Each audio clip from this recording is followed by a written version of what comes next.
Saya bila dapat tahu yang family saya positif, jadi tindakan saya yang seterusnya ialah mengagihkan tanggungjawab lah. Saya menguruskan bahagian telefon KKM, semua ni saya dah yang telefon. Yang abang saya dia menguruskan bahagian sanitize kan, kena kedai, kena rumah, tu tanggungjawab abang saya lah. Jadi kami dalam adik-beradik ni ada lagi 3 orang lah yang alhamdulillah Allah selamatkan. Sebab kami tak satu rumah kan. Okey, jadi simptom-simptom yang saya dapat tengok pada adik saya yang salah seorangnya Huda Nabila, dia belum lagi vaksin dan dia ada bintik-bintik merah kat tapak tangan dia. Kami ingat demam campak. Rupanya dia memang simptom-simptom COVID memang akan jadi macam itulah. Ada bintik-bintik merah, demam. Ayah saya demam, batuk, sesama, hilang diri rasa. Kalau Aiman yang adik kecil sekali tu, dia demam, batuk tak ada, sesama. Dia setiap orang berbeza kan, tengok pada antibody, pada budak lagi kan, jadi tak nampak sangat. Yang mak saya ni macam tadilah saya cakap, dia sesak nafas sikit, tapi kena duduk, kena tenangkan diri dia, darah naik, macam itulah. Dia tak adalah seteruk macam orang lain. Mungkin bagi saya sebab dah vaksin kan, kali kedua dah habis 2 dos. Jadi kena COVID itu berkemungkinan ada. Berkemungkinan bila kita dah kena suntik ni kan, orang cakap dah kena suntik tak akan kena COVID. Tak, dia kemungkinan akan ada. Macam keluarga saya lah, semua dah 2 dos dah. Mak saya bulan 6, ayah saya bulan 5 gitulah. Dah 2 dos lah tapi tetap kena. Cumanya kenanya tidaklah terlalu teruk macam mana orang yang belum ambil vaksin dan juga yang ada simptom macam ada asma. Sebab itulah saya lupa nak cakap, sebab itulah ayah saya kena kuarantin sebab dia 55 tahun ke atas. Adik saya Nabila kena kuarantin sebab dia atas faktor kesihatan lah. Siapa yang ada semput ke kena kuarantin lah. Ya, sebab takut kan dia semput ke tak boleh susah nak nafas kan. Okey, jadi apa yang keluarga saya ada kat rumah, memang dah ada awal-awal lah kat rumah. Sebelum berlakunya ni memang saya dah sedia dah. Tak tahulah, memang Allah Ta'ala tu memang gerakkan betul hati kan untuk beli semua ni. Okey, yang pertama mesti ada oximeter yang cek suhu tu kan. Okey, lepas tu kena test kit saliva tu, memang saya malam tu saya terus beli, alhamdulillah ada, terus ada. Tak perlu nak booking kan. Lepas tu saya beli 2 macam oksigen sebab saya risau keluarga saya sesak nafas kan. Saya belilah, saya beli kat farmasi. Nanti saya tunjuk gambar dia. Seterusnya Listerine ada.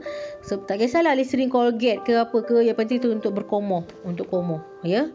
Lepas tu pam darah, saya memang ada kat rumah mak. Pam darah tu untuk tengok darah tinggi dia ke apa kan, nak tengok. Tempat kencing manis tu pun ada kat rumah. Lemon memang ada. Minyak angin, kami guna minyak angin yang cengkeh, yang ada cengkeh dalam dia lah. Jadi bila kita hidu tu kan, dia macam sejuk, lega dada tu Jadi kurma wajib ada.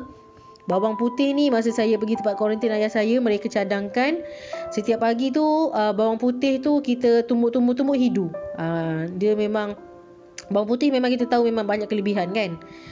Jadi seterusnya makan habatus sauda. Habatus sauda ni tak kisahlah awak beli minyak ke. Macam saya kat rumah saya pakai biji yang macam biji-biji kecil-kecil tu, macam biji benih tu, 7. Saya memang makan 7 lah, gigit.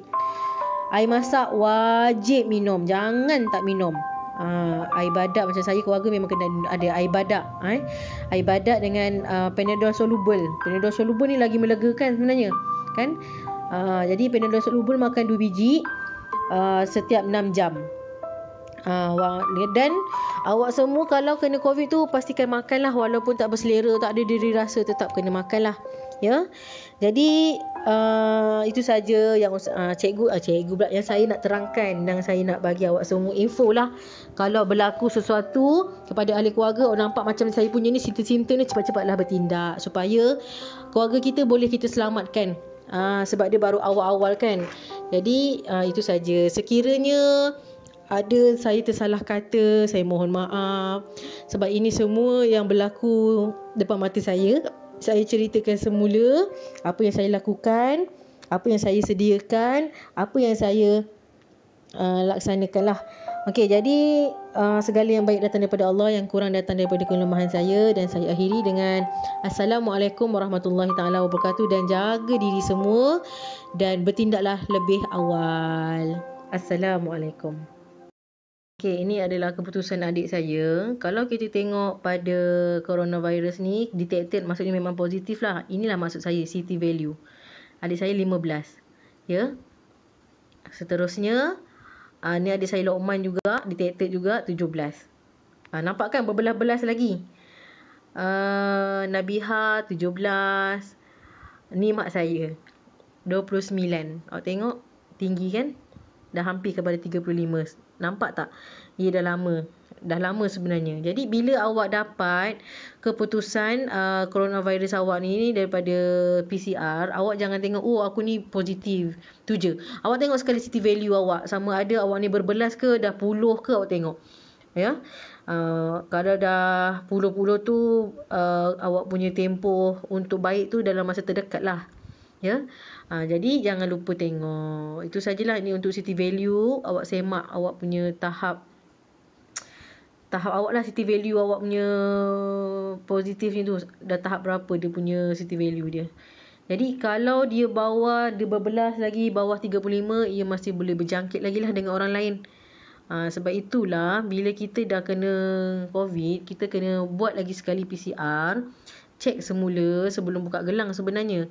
Cek semula, kita tengok sama ada kita ni dah 35 ke atas ke belum.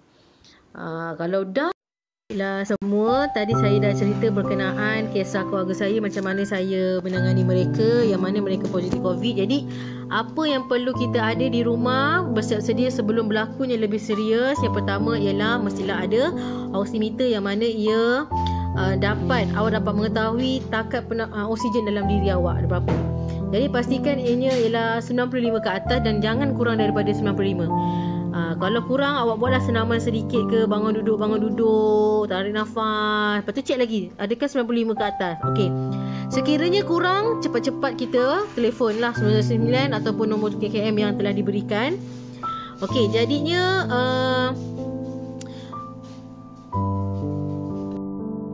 bila kita dah habis sejahtera dan kita punya sejahtera warna merah, awak punya oksigen berapa, nadi berapa dalam 1 minit, dalam 1 minit berapa denyutan, dia akan tanya. Jadi awak jawab.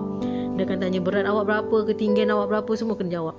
Okey, yang pertama mesti ada oximeter. Yang kedua, saya beli juga ini portable oksigen ni. Ini sesuai untuk mereka yang semput, ataupun ini untuk mereka yang dah sesak nafas kat rumah. Dah macam sementara nak tunggu ambulans ambil ni, sesak nafas. Jadi bersiap sedia sebelum berlaku lebih serius lah. Okey, ini adalah portable oksigen. Jadinya ini juga saya guna minyak angin ni lah, supaya bila kita hidu, dalam minyak angin ni ada cengkeh kan. Saya memang cari minyak angin yang ada cengkeh lah. Jadi bila kita hidu tu dia macam sejuk masuk dada kan. Jadi ini adalah minyak angin lah, kita sembur kat tangan. Okey, gonyol-gonyol letak kat dada, bagi hidu sekejap. Okey, insyaAllah lega. Okey, seterusnya saya ada Listerine juga. Listerine ni perlu ada juga. Kita komo. Komo supaya tekak kita ni lega. Sebab kuman kan banyak kat tekak kepada paru kan. Komo dengan Listerine sebab dia berangin. Dan seterusnya kami memang mengamalkanlah Habatus Sauda dekat rumah, memang ada. Yang ini jenis kapsul, yang saya punya macam saya cakap tadi, saya punya biji-biji kan. Tak kisah, yang penting Habatus Sauda. Sedih kan? Sebab dia makanan sunnah kan. Seterusnya, yes, COVID-19 punya antigen test ni, saya beli dalam tu ada test LU dan juga hidung. Dia boleh pilih lah antara dua. Saya hidung macam tak berani, saya pakailah LU. Jadi ini memang kena ada. Kalau kita kat rumah tu rasa macam tak okey, cepat-cepat test. Lagi sekarang dah murahkan 999 test, tapi janganlah tengok negatif terus buang. Kena ambil masa dalam 15 minit, tinggalkan sekejap. Tengok sama ada dah ada dua lain atau satu lain dah siap tu terus buang. Pastikan Ailio tu Ailio bukan buih. Ailio. Kalau buih tak boleh. Takut tak jadi. Ailio yang jenis cecair tu. Ya. Jadi test lah dekat atas ni. Dan kalau lah positif, awak jangan buang sembarang-sembarang. Ikat dalam plastik. Takut kalau ada kucing ke apa kat luar ke, ambil awak punya ni kan bersepah-sepah. Okey, jadi seterusnya ya. Test kencing manis ni memang adalah kat rumah mak ayah saya sebab dah tua kan, memang ada. Sebab risaulah takut dia punya kencing manis tu tiba-tiba meninggi dengan mendadak kan. Jadi memang kena ada. Ni pam darah ni pun ada. Kita dapat tengok lah kita punya jantung kita berapa, semua ni memang ada. Sebenarnya kan bagi saya semua rumah kena ada sebenarnya. Jadi kita ni tak boleh nak berharap dekat KKM semata-mata. Jadi kita ni bersiap sedia dekat rumah. Tapi cubalah kita kumpul sikit-sikit ke macam mana ke kan. Ataupun kalau tak boleh, awak kena rajinlah pergi ke farmasi terdekat ke untuk buat pam darah. Cek darah awak. Ataupun pergilah ke klinik-klinik yang terdekat. InsyaAllah boleh cek dekat situ ya. Kena rajinlah. Ya. Seterusnya, ya macam keluarga saya memang kami mengamalkan air badak lah. Sebab air badak ni kan dia sejukkan badan kan. Jadi air badak lah.